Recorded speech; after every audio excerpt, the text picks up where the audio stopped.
I must find a way to stop Christmas from coming, for tomorrow, he knew, all the Who girls and boys would wake bright and early and they'd rush for their toys, and then all the noise, noise. That's one thing he hated, all the noise. And the Who's, young and old, would sit down to a feast.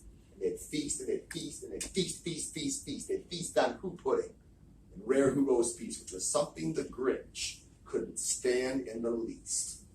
And then they'd do something he liked least of all. Every Who down in Whoville, the tall and the small, would stand close together with Christmas bells ringing. They'd stand hand in hand, and those Who's would start singing. And they'd sing, and they'd sing, and they'd sing. And the more the Grinch thought of this Who Christmas sing, the more the Grinch thought, I must stop this whole thing. Like for 53 years, I've put up with it now. I must stop this Christmas from coming. How? Then he got an idea, an awful idea. The Grinch got a wonderful, awful idea. I know just what to do, the Grinch laughed in his throat. And he made a quick Santa Claus hat and a coat. He chuckled and clucked, what a great Grinchy trick. Or with this coat and this hat, I look just like St. Nick. All I need is a reindeer. The Grinch looked around, but since reindeer are scarce, there was none to be found. Did that stop the Grinch? No. The Grinch simply said, if I can't find a reindeer, I'll make one instead. So he called his dog Max, and he took some red thread and tied a big horn on the top of his head. And he loaded some bags and some old empty sacks on a ramshackle sleigh, and he hitched up old Max. Then the Grinch said, get out! And the sleigh started down towards the homes where the Who's lay a snooze in their town. All their windows were dark, quiet snow filled the air. All the Who's were all dreaming sweet dreams without care when he came to the first little house on the square.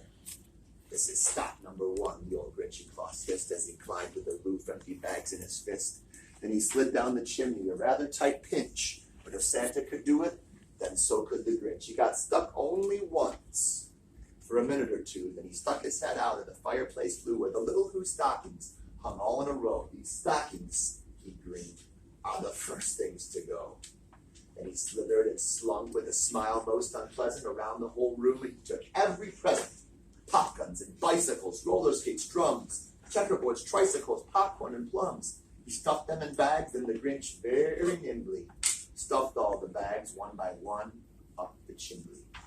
And he slunk to the icebox. He took the Who's feast. He took the Who pudding. He took the roast beast. He cleaned out that icebox as quick as a flash. Why, that Grinch, he even stole the last can of Who hash. And he stuffed the food up the chimney with glee, and now, grinned the Grinch, I will stuff up the tree. So the Grinch grabbed the tree and he started to shove when he heard the small sound like the coo of a dove. He turned around fast and he saw a small Who, little Cindy Lou who was no more than 2. The Grinch had been caught by this tiny Who daughter who had gotten out of bed for a cup of cold water. She looked at the Grinch and said, Santa Claus, why? Why are you taking our Christmas tree? Why? But you know that old Grinch was so smart and so slick, he thought up a lie, and he thought it up quick. Why, my sweet little tot, the fake Santa Claus lied. There's a light on this tree that won't light on one side, so I'm taking it home to my workshop, my dear. I'll fix it up there, then I'll bring it back here. And his fib fooled the child.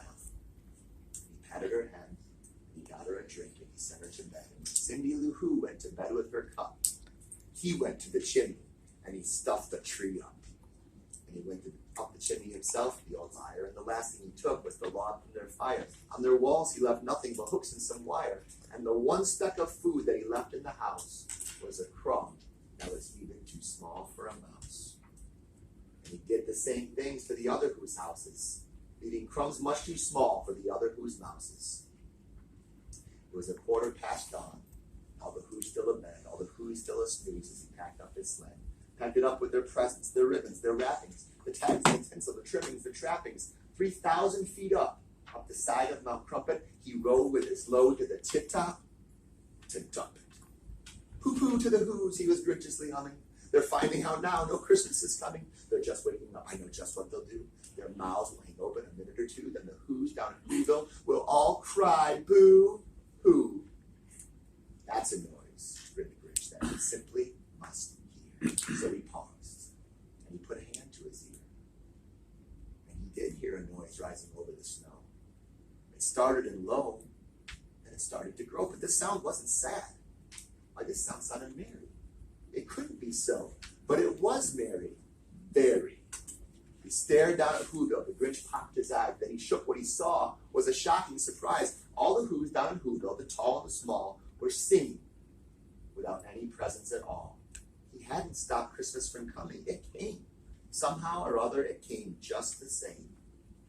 And the Grinch, with his Grinch feet ice cold in the snow, has been puzzling and puzzling. How could it be so? It came without ribbons. It came without tags. It came without packages, boxes, or bags. He puzzled 3 hours till his puzzler was sore. Then the Grinch thought of something he hadn't before. Maybe Christmas, he thought, doesn't come from a store. Maybe Christmas, perhaps, means a little bit more. What happened then? Well, in Whoville, they say that the Grinch's small heart grew 3 sizes that day. And the minute his heart didn't feel quite so tight, he whizzed with his load through the bright morning light. He brought back their toys and the food for the feast. And he himself, the Grinch,